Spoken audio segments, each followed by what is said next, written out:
there have been college campuses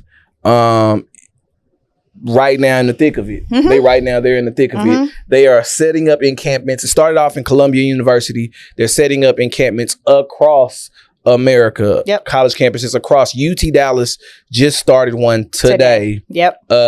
So we are going in solidarity.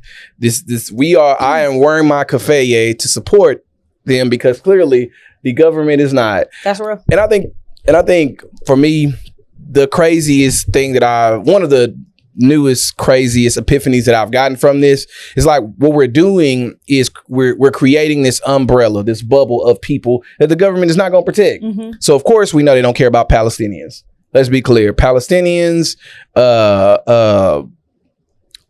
Congolese people, Ugandans, Sudanese. So we know Haitian. We know.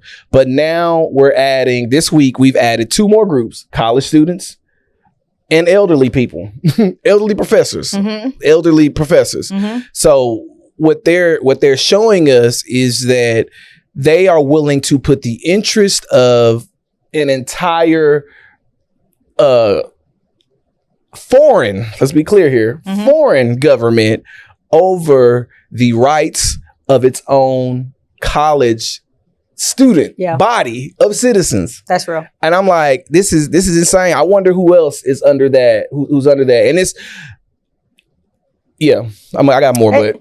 Well, so to me, as I watch this unfold, and first of all, I will say again, Gen Z, we are incredibly proud of you. We stand in solidarity with y'all. I have been donating to the bail funds because these babies are out there getting arrested. They are standing on the front line. So very proud of y'all. But it's so interesting when I watch yet another attack on an institution of thought and higher learning. This is the place where these kids are supposed to be learning about the world around them, about how to be engaged and involved in the world around them. And they learn those things so much so that they realize, like, wait, my country has aided in this thing that I found out was wrong. And I'm going to stand up and say something against my country, my university, my institution, aiding or being complacent in what's happening. And so to see this attack is insane. Now, what I will say is that I'm so glad that this actually started at Harvard. Let's be clear. This started at Harvard back in October because they were doxing those kids. But Columbia, I appreciate that being the epicenter of what we're seeing spread, because can't nobody just roll up in Columbia, right? We're talking Ivy League, where these are legacy kids. The tuition is insane. Their parents are probably very powerful, very influential people. And to watch that be the breeding ground of what's happening lets me know that a lot of the fear is, yes, the people will revolt, but also the ones who were supposed to be the next generation of people who think like us, who will protect capitalist interests, are actually pushing back on what we were supposed to be teaching them was right. It's interesting for that reason, for sure, because I think a lot of these kids are waking up and realizing that they are in the belly of the beast. And again, like you said, this beast is actually, or what it's been trying to do is massage them into these higher up positions in these higher up circles in which they continue the capitalistic gains of these corporate companies, because for the most part, that's what they want their intellectual power to be used for. Let's be clear about that part. But I'm also proud of them too. You know, one of the other reasons why I'm proud of them, how they're handling like the hecklers, the outsiders, design. So I've seen two videos. One in particular where it was this white girl, white Jewish. Did she have Jew on her shirt? I wasn't even talking about her, but she, oh God, she was just cringe. Sad. That was just cringe. Like, I don't even cringe, but that was cringy. But there was this one white woman, and she was trying to go inside of the encampment, and she was going around. She was trying to ask questions. I just want to know. That's what she was saying. I just want to know. And then what they did was, which is what I love, they're just not engaging. They're saying, go talk to our media liaison. And the media liaison was like, oh, we're not talking to the media today. And she ended up surrounded by them and was like, I'm scared and intimidated. Is that what was calling the cops? Not that one. Oh, so again, there's a bunch of them. Y'all, there are a bunch of them. She talked about how scared and intimidated she was, and they were just standing there. Ain't nobody even paying attention. Nobody. No. They were standing there in front of her, and they were looking at her, but they were not engaged. They just didn't want her in coming inside of the encampment. And she was like, I was trying to have this end with hugs and love, and this is all I wanted. And she really tried to, and she cried too. Let's be clear. She definitely used the tears. So I thought that was interesting. There was another guy who's wearing his Star of David necklace who was trying to go through the encampment to get to the other side. And he was like, all I'm trying to do is just get to my building. All I'm trying to do is get to my building. And it's like, I wish I had the vocabulary for these kind of pieces of shit.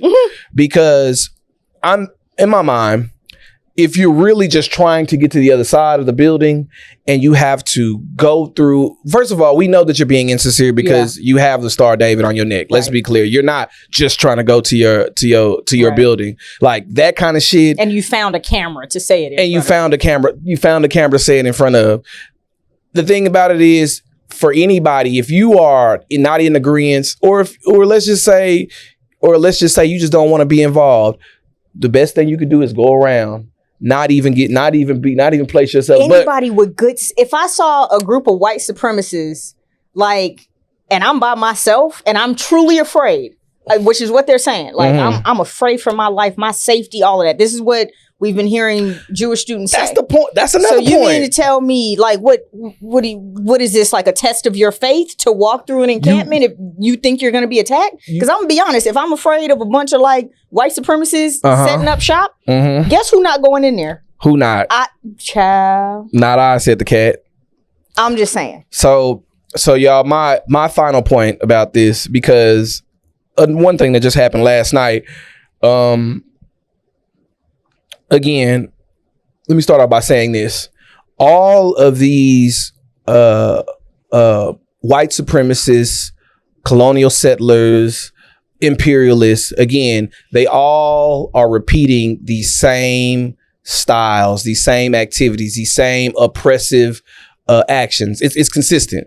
One of those actions that I noticed last as a result of seeing this new video that came out, and this new video shows like Zionists who are not associated with any police officers or anything like that. They look like either a combination of students and grown people. They started to attack the encampments, hitting them with pipes, tearing them down, really pushing to tear that shit down. And guess who wasn't there? The police to stop them. My point is this: for years, white supremacist structures, governmental structures, we talking about the police, we talking about the National Guard, we talking about that. For years, they have allowed